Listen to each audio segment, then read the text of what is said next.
Всем привет! Меня зовут Епифанова Елена, и я вас приветствую на нашем канале Sunlook, посвященному наращиванию ресниц.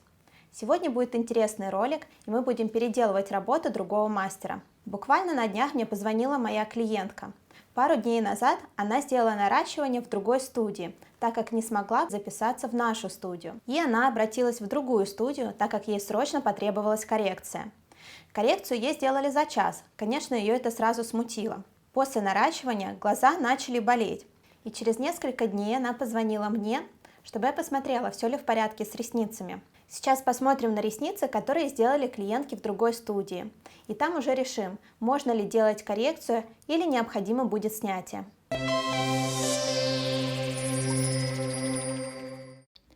Проанализируем наращивание.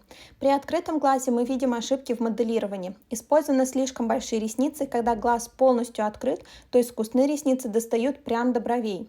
Конечно, есть любители яркого наращивания, но конкретно данный клиент любит более натуральный эффект. Давайте посмотрим, есть ли ошибки в самом наращивании. Первое, на что я обратила внимание, в данном наращивании присутствуют склейки. Склейки – это когда несколько искусственных ресниц приклеены сразу на несколько натуральных. Если я буду пытаться шевелить, например, одну ресницу, то вы будете видеть, что одновременно тянутся и те, которые с ней склеены. Во время носки такие ресницы будут ощущаться как тяжесть на веках и как будто приклеено что-то инородное. Наращивание со склейками долго носить нельзя, так что хорошо, что наша клиентка проносила данное наращивание всего 3 дня и обратилась к нам. Почему нельзя носить такое наращивание долго? Потому что натуральные ресницы растут неравномерно. Соответственно, когда у них нет возможности расти отдельно друг от друга, они начинают тянуть друг друга и вырывать соседние ресницы. Именно эта ошибка провоцирует ухудшение роста натуральных ресниц, и если бы клиентка пришла к нам спустя месяц, то большая часть натуральных ресниц бы пострадала. Также во многих местах не соблюден отступ. Клей иногда растекается по веку, и такие ресницы, конечно, вызывают дискомфорт во время носки, так как просто-напросто упираются прямо в веко. Если клиент никогда не делал наращивание, он может воспринимать это как норма, что ресницы ощущаются. На самом деле при правильном отступе ресницы на глазах совершенно не чувствуются. А если есть ощущение тяжести, значит есть ошибки. Ну и, конечно, остальные ошибки тут не учтены. Это правильная работа с ресничным рядом, работа с анагеном, наращивание внутренних и внешних уголков. Однозначно такие ресницы откорректировать невозможно, и их необходимо будет полностью снять.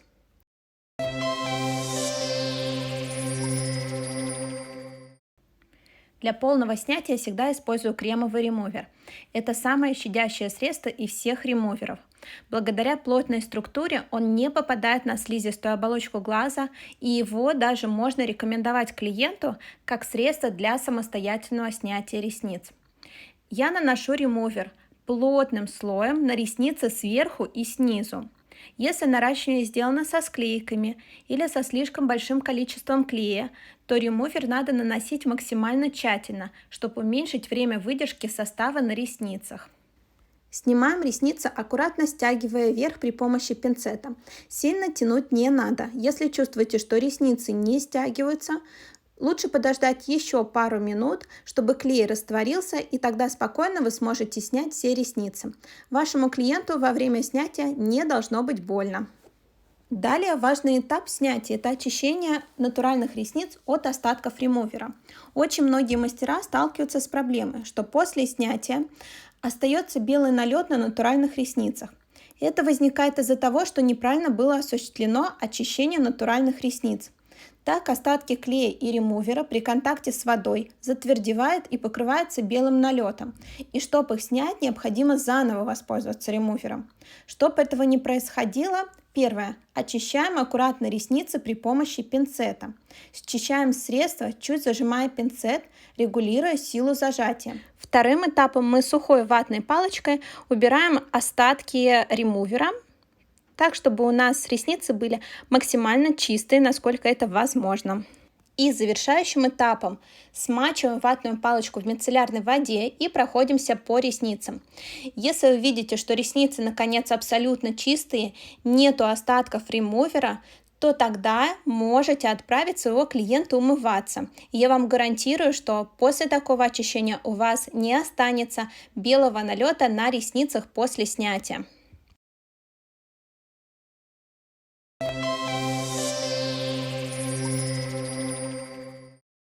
Вот так выглядит глаз без искусственных ресниц. По просьбе клиента она хочет максимально натуральный эффект, чтобы никто не догадался, что у нее реснички искусственные, а не свои. Поэтому мы выбрали с ней полуторный объем и будем делать до 10 миллиметров.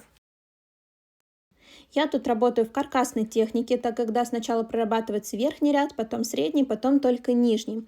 Также есть техника, которая называется книжка, или ее еще называют lash to lash.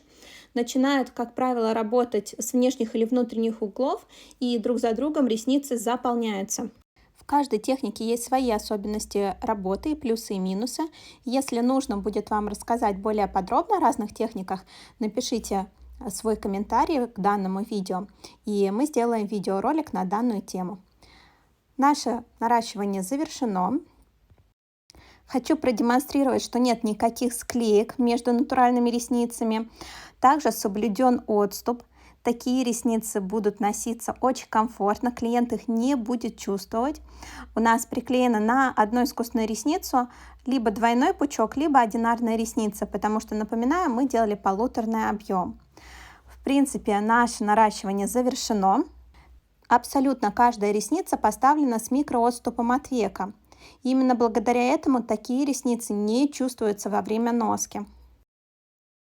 Ну что, я думаю, мы выполнили запрос нашего клиента, как она хотела, максимально натуральный эффект. Мы использовали здесь изгиб С, толщину 0,07, максимальная длина до 10 мм. А с технической точки зрения, что данное наращивание было выполнено без склеек, с правильным отступом, с правильным подбором нагрузки на данные ресницы, это наращивание можно носить очень долго не снимая, потому что натуральные ресницы после такого наращивания не испортятся.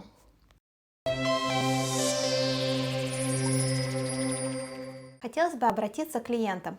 Дорогие клиенты, пожалуйста, не обижайтесь, если ваш мастер говорит, что данные ресницы нельзя откорректировать, а необходимо обязательно снять, потому что бывают такие ошибки, которые, если корректировать, то только принесут вред вашим ресницам. На этом у меня все. Уважаемые мастера, берегите глазки ваших клиентов и не допускайте такие ошибки, которые мы рассмотрели. Подписывайтесь на наш образовательный канал, ставьте колокольчик для уведомления, и мы ждем вас в нашей школе в Москве, либо на онлайн-курсах. Ссылочку я оставлю внизу под этим видео. Всем пока!